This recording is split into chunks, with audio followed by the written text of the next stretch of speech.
Tuhan, semuanya shalom. Ya, bersyukur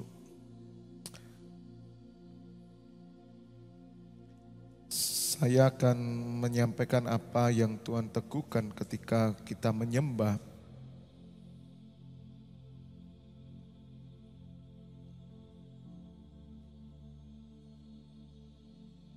Kita buka lebih dahulu dari Matius 17. Tuhan Yesus dimuliakan di atas gunung, Matius 17. Ada hal yang Tuhan sampaikan di hari-hari yang terakhir ini, di mana kita semua berdoa terus mengerang, berkeluh kesah untuk mempercepat kedatangan Tuhan Yesus, dan saya percaya doa kita didengar sehingga rapture segera terjadi. Matius 17 ayat pertama, 6 hari kemudian Tuhan Yesus membawa Petrus, Yakobus, dan Yohanes saudaranya, dan bersama-sama dengan mereka ia naik ke sebuah gunung yang tinggi. Nah, saya diteguhkan Bapak Ibu Saudara, sebelum ada beberapa hal yang saya sampaikan, ada banyak ya, mulai hari pertama. Sebetulnya kita sudah mulai hari Jumat itu ya, Jumat, Sabtu, Minggu, Senin, ini Selasa ya. Bagaimana Tuhan ingin supaya kita mengalami mabuk oleh Roh Kudus itu, dan terus Tuhan teguhkan, yaitu bagaimana setiap saudara memiliki aliran air kehidupan yang mengalir, memancar. Dan kemarin kita diteguhkan bahwa itu penyembahan, Tuhan mencari penyembah yang benar. Tuhan ingin supaya kita mengalami air yang memancar itu dalam hati kita, dan itu hanya bisa dilakukan melalui pujian dan penyembahan. Dan itu kemarin sudah saya jelaskan. Dan malam hari ini Tuhan tunjukkan bahwa tempat ini adalah satu gunung yang tinggi. Bapak Ibu Saudara, gereja Tuhan itu dilambangkan sebagai gunung Sion. Dan Tuhan selalu berbicara di atas gunung. Musa dipanggil juga di atas gunung, ya. Kemudian Abraham di atas gunung. Dan Tuhan memakai memang gunung itu, termasuk yang dialami ini. Dan gereja itu sebetulnya gunung Sionnya Tuhan, gunung yang menjulang tinggi. Nah, Bapak Ibu Saudara, Raja Wali itu adanya di atas gunung. Raja Wali itu tidak ada di bawah. Dia ada di atas gunung. Dan saudara dan saya adalah Raja Wali Tuhan. Kenapa Tuhan membawa kita di atas gunung? Supaya kita bisa melihat dengan mata Tuhan. Ketajaman mata, kekuatan Tuhan. Makanya orang yang menantikan Tuhan seperti burung Raja Wali. Nah, Bapak Ibu Saudara, memang kita ada di dunia. Tetapi secara roh kita harus naik ke atas gunung. Katakan amin. Di atas gunung Tuhan, selalu begitu. Kita nggak boleh roh kita itu di bawah gunung. Kenapa ada orang Kristen yang kolab, saudara? Sepertinya dia sudah tidak Kristen. Memang dia Kristen, tapi ketika menghadapi dunia sepertinya bukan Kristen. Karena rohnya di bawah. Kita harus setiap hari membawa roh kita naik ke atas gunung. Karena di gunung Tuhan itulah kemuliaan Tuhan dinyatakan. Bapak Ibu Saudara, roh kita harus naik. Pujian, penyembahan membawa kita naik. Masuk hadirat Tuhan membawa kita naik seperti begini. Saudara, saya percaya setiap saudara rohnya naik. Nah, ketika saudara pulang, pertahankan roh ini untuk terus naik. Oleh karena itu firman Tuhan berkata bahwa Tuhan tidak pernah menjadikan saudara ekor, tetapi kepala. Dan dia tidak membawa saudara turun, tapi naik. Ya, selalu naik. Ini yang waktu saya menyembah dan waktu berkata-kata dengan bahasa roh, di situ Tuhan Yesus. Yang hadir Tuhan Yesus, saudara. Saya merasakan Tuhan Yesus berbicara. Aku ingin supaya umatku naik ke gunungku, melihat apa? Kemuliaanku. Dan Tuhan katakan begini, tidak semua orang bisa naik ke gunungku. Maka itu kenapa yang diajak 3? Kenapa kok enggak 12 murid? Hanya orang yang mengejar, hanya orang yang haus, hanya orang yang merindukanku. Maka mereka akan melihat kemuliaanku di atas gunung. Dan gereja adalah gunung Tuhan. Kalau Bapak Ibu Saudara ibadah, saudara Tuhan membawa naik ke gunung Tuhan. Supaya Bapak Ibu Saudara bisa melihat apa yang Tuhan kehendaki. Nah kemudian di ayat 2 firman Tuhan berkata, lalu Tuhan Yesus berubah-rupa di depan mata mereka. Lihat saudara, di dalam Alkitab itu ada ciri khas Tuhan. Kita mesti ngerti ciri khas Tuhan. Dan di ciri khas Tuhan itu tidak berubah. Dia selalu memakai, tapi eranya beda, musimnya beda. Kalau dulu itu lebih kepada saudara langsung melihat langsung, mengalami langsung dengan mata kepala sendiri. Kalau sekarang saudara harus melakukannya dengan iman. Maka kalau kita tidak memakai iman kita, saudara tidak akan bisa naik ke atas gunung. Ya saudara ada di bawah saja. Dan tidak percaya bahwa kita bisa naik ke atas gunung. Maka itu kemarin Tuhan mencari penyembah yang benar. Yang menyembah dalam roh. Saudara menyembah dalam roh, engkau akan dibawa terbang. Anda menyembah akal budi, Anda nggak bisa dibawa terbang. Rasul Paulus berkata, aku menyembah dengan akal budiku, tapi aku menyembah dengan rohku. Kalau saudara memakai akal budi saja, menyembah tidak berbarengan dengan roh, maka engkau gak akan pernah naik. Akal budi tetap dipakai untuk membaca, saudara membaca lirik itu dengan akal budi. Tapi roh saudara harus ikut. Makanya menyembah dalam roh dan kebenaran itu firman. Artinya apa? Penyembahan saudara didasari oleh firman. Penyembahan bukan didasari oleh perasaan, tapi dengan firman. Ini yang sukar. Tidak semua orang bisa naik ke gunung Tuhan dan melihat kemuliaannya. Kalau saudara penuh kemuliaan, full of glory, Anda tidak kekurangan apa-apa. Kuat saudara, dibuktikan oleh manusia Yesus Kristus. Tuhan Yesus itu punya apa sih saudara? Tidak punya apa-apa. Makanya ketika Tuhan Yesus mengutus murid-muridnya, Tuhan Yesus berkata apa? Jangan bawa apa-apa, hanya tongkat. Kenapa? Satu, karena Tuhan Yesus memang tidak punya apa-apa. Dan supaya mereka melihat bahwa kemuliaan Tuhan ada pada mereka. Dan bawa apa-apa murid-muridnya. Maka itu kekristenan hari ini sudah terlalu progresif itu yang muncul itu. Jadi terlalu logis sehingga mereka tidak mempercayai lagi hal-hal yang supranatural. Ya, walaupun kita ini orang-orang yang harus memiliki persiapan, ya, preparing. Kita harus mempersiapkan semuanya, tapi kadang persiapan sudah lakukan, namun sesuatu bisa terjadi di luar nalar kita. Dan itu kita membutuhkan kemuliaan Tuhan. Kemuliaan itu selalu disertai kuasa. Nah ini kesulit sekali karena membutuhkan iman. Nah siapa yang mau bergerak dengan iman? Karena iman itu believe or not. Nah kalau kita orang Kristen cuma pakai akal sehat terus, gak pernah believe, ya Anda gak bisa naik. Makanya Tuhan Yesus tunjukkan saya.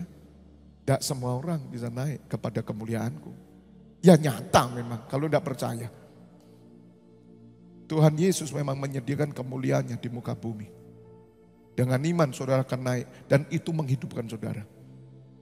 Makanya saya diteguhkan tentang kemuliaan Tuhan ini. Ya, ketika Tuhan Yesus pertama kali dia lahir saudara. Setiap kali yang Tuhan Yesus alami itu mengandung kuasa dan kemuliaan. Dan ketika saya dibawa untuk melihat apa yang dilakukan Tuhan Yesus semua ini, itu membawa kemuliaan Allah semua. Kelahirannya, perhatikan saudara, saudara akan dibawa oleh Tuhan ke sana. Hidup orang Kristen naik ke gunung Tuhan, Anda harus masuk kepada kelahirannya. Anda percaya akan kelahirannya. Kemudian bagaimana Tuhan Yesus menjadi dewasa dan kemudian dia dicobai. Saudara, di atas gunung Tuhan Yesus dicobai. Dan saudara akan dibawa ke sana untuk mengalami kemuliaannya. Saudara akan mengalami cobaan. Makanya di surat Petrus dikatakan, karena Kristus kamu menderita, kemuliaan Allah ada padamu.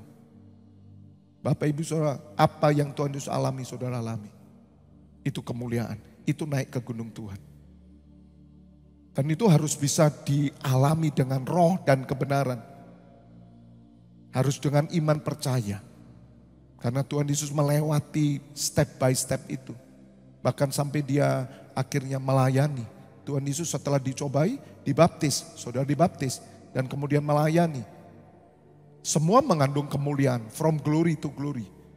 Maka itu di dalam surat 2 Korintus 3 di sana dikatakan bahwa ketika hati seorang berbalik kepada Tuhan, selubung itu diambil daripadanya. Sebab Tuhan adalah roh. Kita lihat sebentar ya. Karena Tuhan mau membawa kita pada kemuliaan dan kemuliaannya itu kehidupan. Kehidupan yang nyata. Nah ini 2 Korintus 3 ayat 16. Tetapi apabila hati seorang berbalik kepada Tuhan maka selubung itu diambil daripadanya. Ada selubung. Kemarin sudah saya katakan yang menyelubungi kita itu siapa? Hati kita itu apa yang menyelubungi? Akal budi kita. Memang saudara gereja bermacam-macam Bapak Ibu Saudara. Tapi ya udahlah saya bilang masing-masing lah. Personal lah. Setiap orang kalau kamu mengalami Tuhan, kejar Tuhan, orang yang kejar Tuhan banyak, dia dapat banyak kok. Pasti. Anda kejar Tuhan sedikit, dia dapatnya sedikit. Dan itu semua nanti dibuktikan dari buah hidupmu. Bukan dari perasaanmu. Nampak keluar dari buah hidupmu. Karena kekristenan itu bukan angan-angan. Kekristenan bukan imajinasi. Kemudian saudara nikmati Tuhan, tapi hidupmu aneh. Buah hidupmu jelek. Ya kamu gak mengalami kemuliaan Tuhan. Orang yang mengalami kemuliaan Tuhan, dia punya buah roh. Dia punya buah hidup. Katakan amin. Jadi gak bisa ya kemuliaan Tuhan kemudian udah di kamar saja nikmati. Itu ada aliran yang kayak gitu. Ada saudara gereja ya itu nanti dengan Tuhan sendirilah, saya nggak menghakimi. Tapi mereka dibawa umatnya untuk ngalami Tuhan tanpa buah. Percuma saudara. Pengalaman dengan Tuhan semakin dekat, semakin indah, buahnya semakin indah. Katakan amin. Jadi ukuran pengalaman Tuhan itu bukan rasa. Tadi malam aku dipeluk oleh Tuhan Yesus. Tapi begitu keluar kamar, rambutnya roll-rollan Mas Ian. Untung enggak pakai rokok di sini itu kayak kungfu hustle. Jangan-jangan wanita kayak gitu mungkin kamu enggak pakai rokok ya. Tapi suaminya aja ketakutan kok. Anda pernah lihat kungfu hustle enggak? Yang belum pernah lihat coba cek di YouTube tulis kungfu hustle. Nah yang wanita perlu lihat roll-rollan itu. Dasteran ya. Lalu udah marah perutnya langsung. Wah, kalau teriak saudara, itu rombongnya sate buyar semua. Tahu? Ya, lihat ya kungfu hustle ya. Percuma. Ada aliran begitu. Tuhan Yesus tidak mengajarkan itu. Saudara dibawa pada kemuliaannya untuk melihat kebenaran demi kebenaran.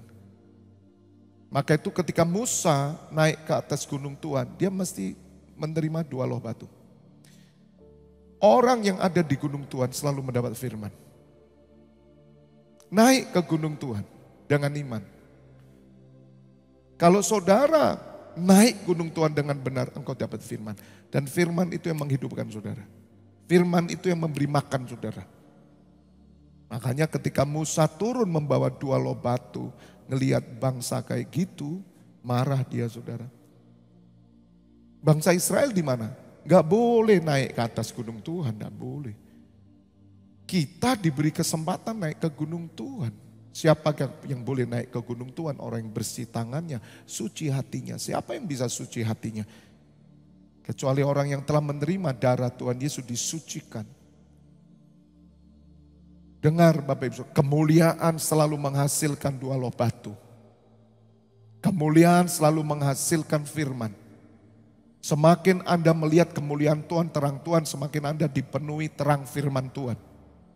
Tinggal saudara melakukan. Ada perubahan. Makanya saya memberikan satu statement tempo hari supaya Bapak Ibu Saudara mengerti bahwa doa yang didengar adalah doa yang memberikan kekuatan dan perubahan karakter. Saudara, tidak semua orang didengar doa. Boleh semua orang berdoa, tapi tidak semua didengar. Catat saudara, tidak semua orang bisa mendengar suara Tuhan. Tidak mudah. Jangan ditipu dengan orang yang sedikit-sedikit berkata, saya melihat Tuhan, Tuhan begini-begini. Tadi malam begini, bohong semua saudara. Tuhan itu Tuhan yang mulia. Dia hanya dapat didekati orang-orang yang mengasihi dia, yang sungguh-sungguh. Siapa orang yang sungguh-sungguh? Orang yang berubah dong karakternya. Jadi doa yang didengar adalah doa yang memberi kekuatan. Dasar ayatnya adalah di dalam Getsemani. Ketika Tuhan Yesus ada di Getsemani, doanya didengar Bapa. Diberi kekuatan. Selalu doa yang didengar itu mendatangkan kekuatan. Bukan kelemahan. Kalau kamu berdoa, semakin kamu cengeng dan lemah, kamu tidak ketemu Tuhan. Bisa mengerti saudara? Kalau Anda berdoa, Anda kuat, itu Anda ketemu Tuhan. Kekuatan datang dari Tuhan, apapun jawabannya. Sebagaimana Tuhan Yesus berkata, jika aku memang harus minum, aku minum. Oleh kehendakmu. Tapi jika tidak, itu pun oleh kehendakmu. Dan kekuatan Allah turun. Tuhan Yesus tetap menjalani itu. Menjalani. Cawan itu harus diminum. Bisa mengerti saudara? Praktekkan. Memberi kekuatan, memberi damai. Memberi keberanian strong. Itu doa yang naik ke surga. Katakan amin. Buat tidak sembarangan saudara. Orang menyembah Tuhan itu siapa sih saudara? Tuhan itu mulia saudara. Holy saudara.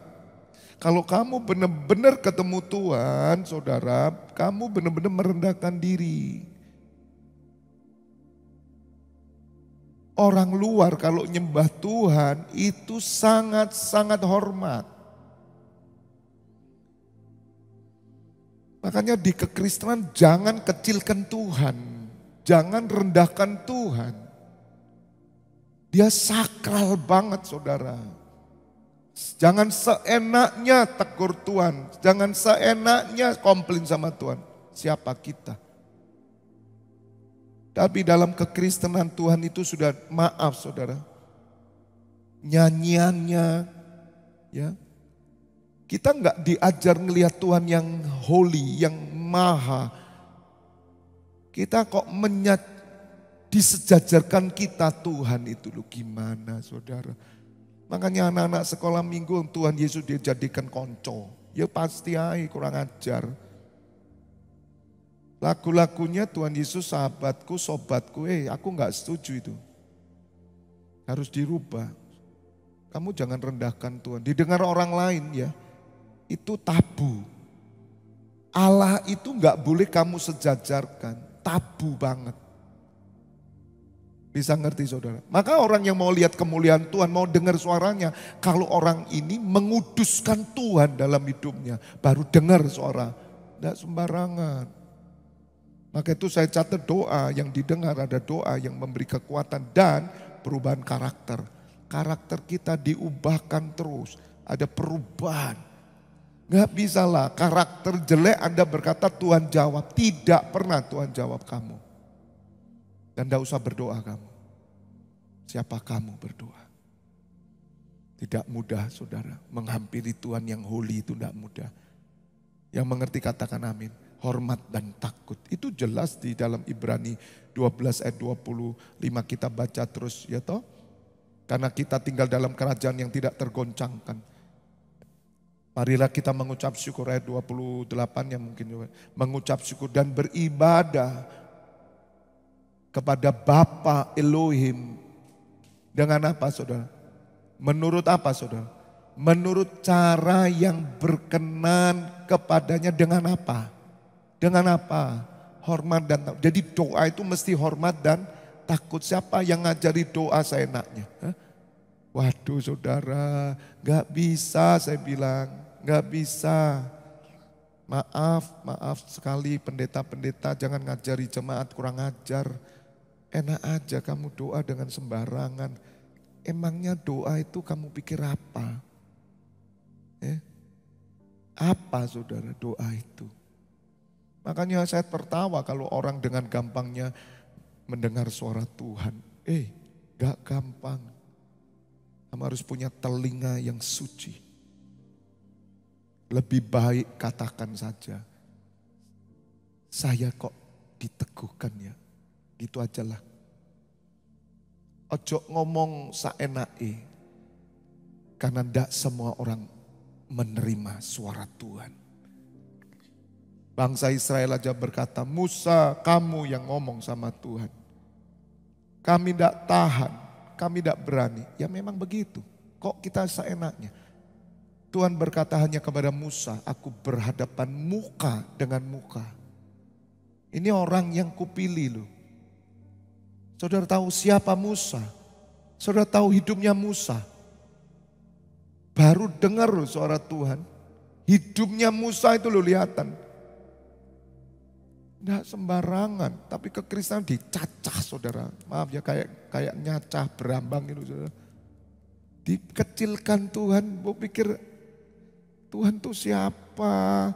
Kamu hidupmu tidak karu-karuan kok. Dengan mudahnya mendengar suara Tuhan. Pantas kamu mendengar suara Tuhan, hidupmu tambah tidak karuan. Kalau kamu mendengar suara Tuhan, hidupmu berbeda. Katakan amin. Ini kebenaran saudara. Supaya kita belajar hormat dan takut. Dan saudara akan dibawa pada kemuliaan.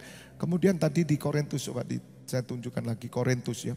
Supaya Bapak Ibu mulai mengerti, serius menghadapi apa yang Tuhan kerjakan. Dan bagaimana sikap saudara terhadap Tuhan itu dengan benar. Ya.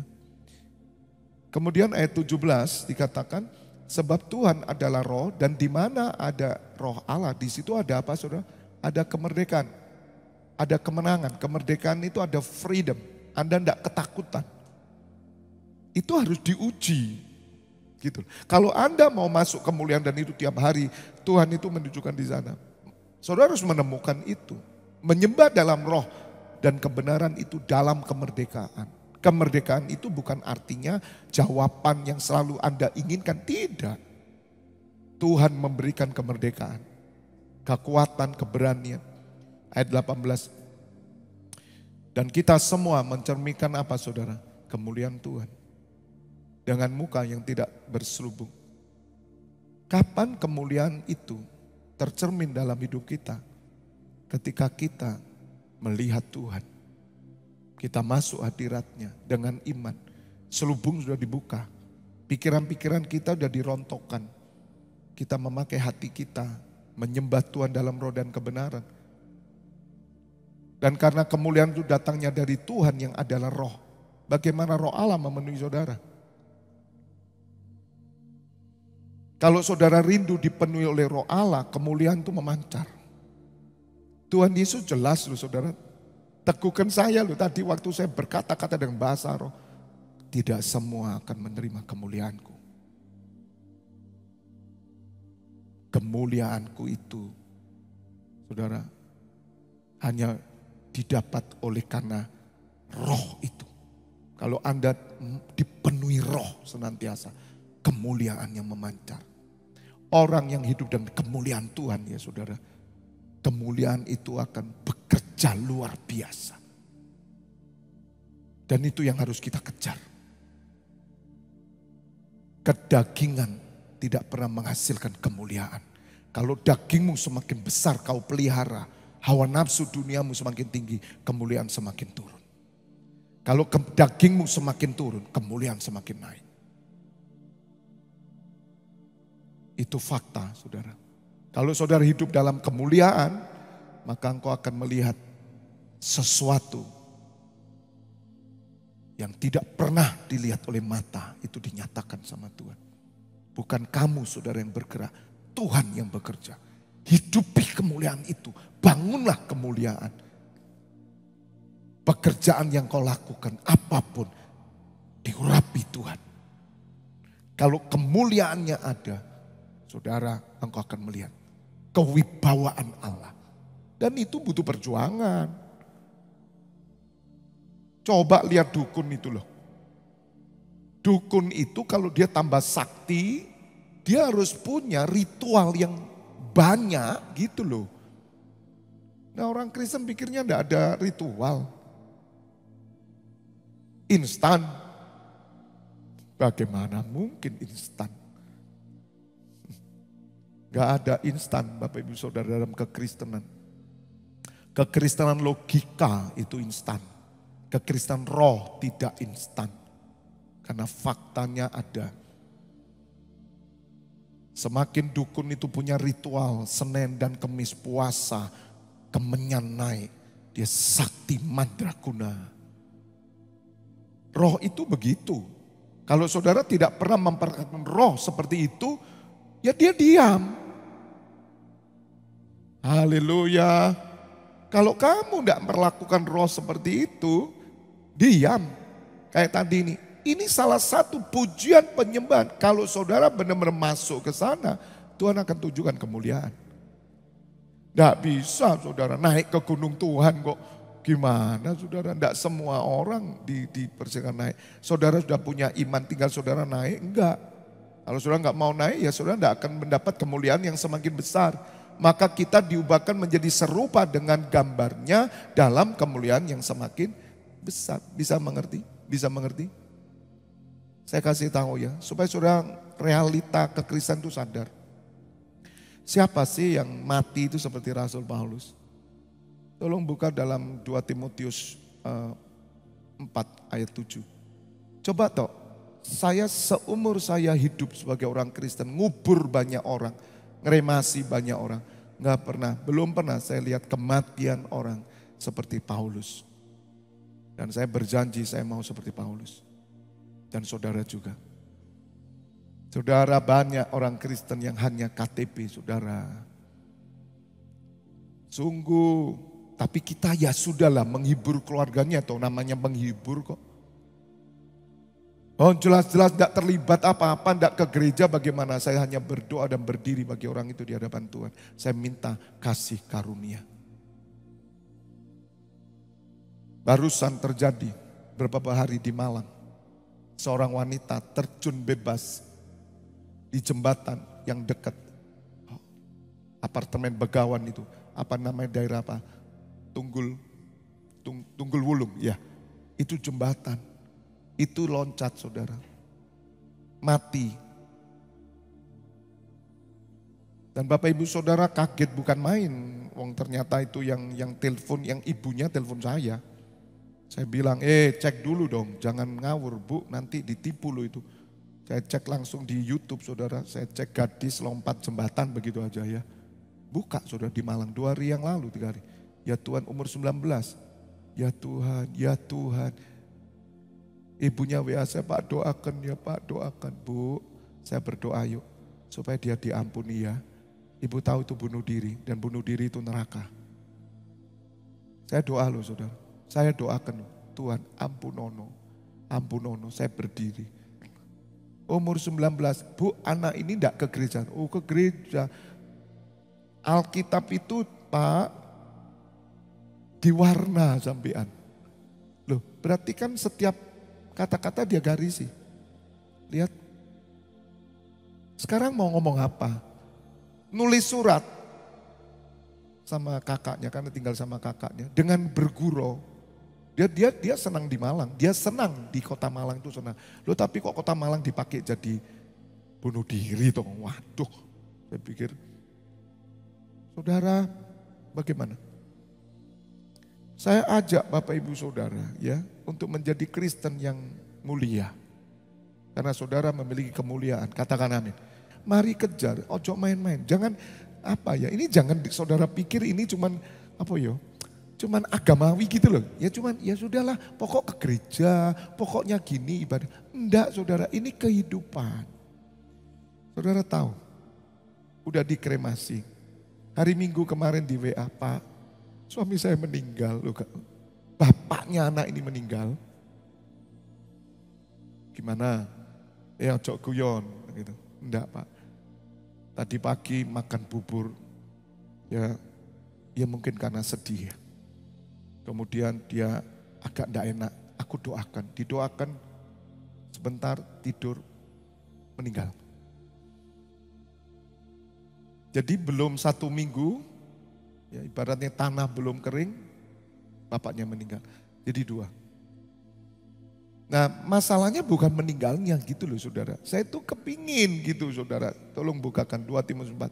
Cobalah mati itu seperti ini, yang ayat 6-nya. Bisa enggak sih kita kayak gini?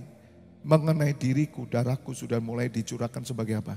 Persembahan, dan saatnya kematianku sudah dekat.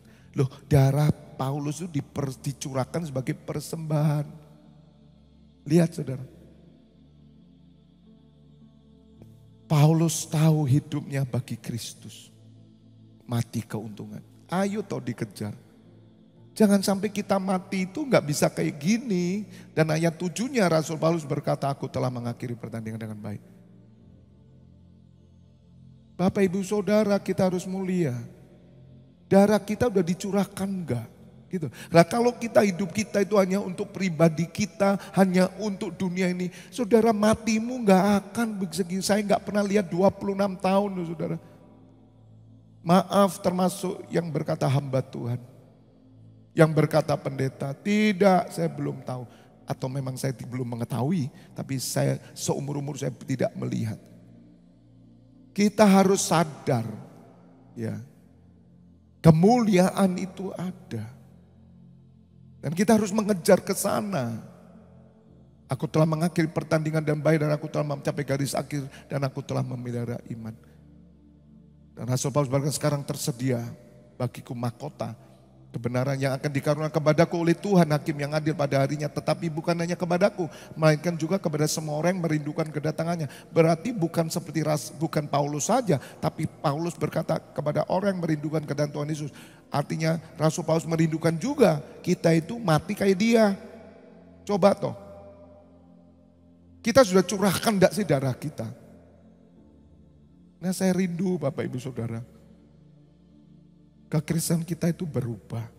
Kita mengerti begitu. Ya saya rindu waktu meninggal. Yang kita pikirkan bahwa Tuhan sudah selesai. Aku bersyukur. Dan kematianku menjadi persembahan.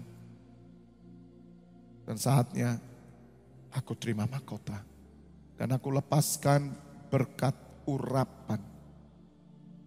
Yang namanya warisan rohani. Kepada keturunanku, anak cucu, aku lepaskan. Saudara dengar, Tuhan Yesus menghembuskan. Saudara dengar ya, orang-orang zaman dulu, zaman kuno, ilmu-ilmu, ya. Orang yang punya ilmu, dia lepaskan. Itu enggak main-main saudara. Kenapa? Lihat ayatnya, Tuhan Yesus meniupkan. Punya kuasa semua, 70 muridnya pergi. Kita dengan iman lepaskan berkat seperti Abraham. Kalau saudara enggak pernah kejar naik gunung Tuhan, matimu enggak akan melakukan yang rohani sama sekali. You paling dead ya sudah, paling sakit. Aku nggak mau saudara. Aku mau mati seperti Abraham. Aku mau mati seperti Paulus. Saudara juga mati seperti nabi-nabi. Blessing. Anda sudah persiapkan roh. Anakmu dapat impartasi. Mikir gitu loh saudara. Mikir yang roh. Ini terjadi saudara. Saya mati kalau tidak terangkat semua ya ibaratnya. Diizinkan mati pasti matinya 100 lebih. 100 lebih kalau saya saudara. Gak percaya, tungguan. Haleluya. 100 lebih. Saya akan berkata anak menantu cucu sini. Terimalah urapan. Berkat surgawi. Masuk saudara. Itu urapan. Makanya saudara ya.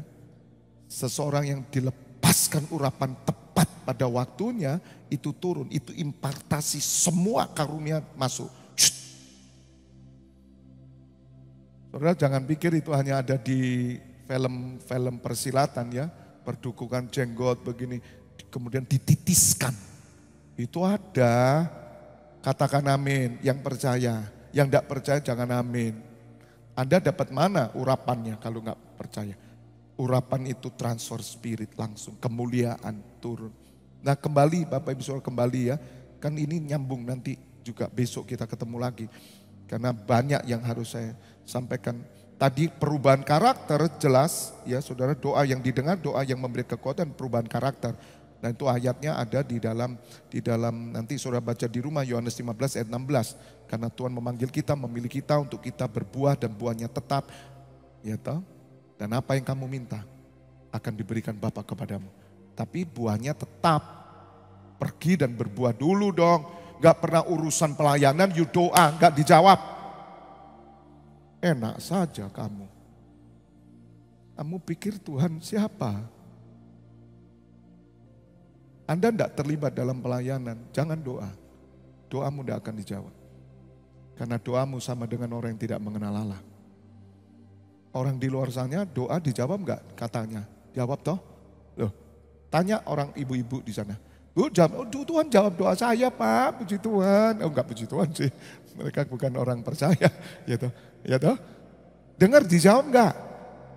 Bagi mereka kan dijawab toh? Kan hak mereka mau jawab mau enggak urusannya. Tapi Tuhan jawab enggak? Dipikir Tuhan tuh sama.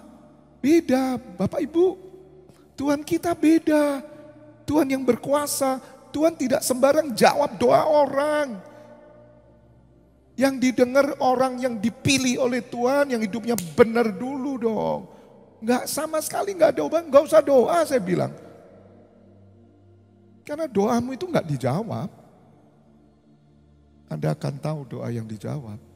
Anda tahu Tuhan ada di mana. Saya kan sudah jelaskan. Hanya orang yang khusus saudara akan tahu Tuhan itu ada di mana dan dia bertindak. Dia tahu itu Tuhan. Ada berkat umum dan ada berkat khusus. Berkat umum saudara, penjahat aja dapat matahari, betul enggak?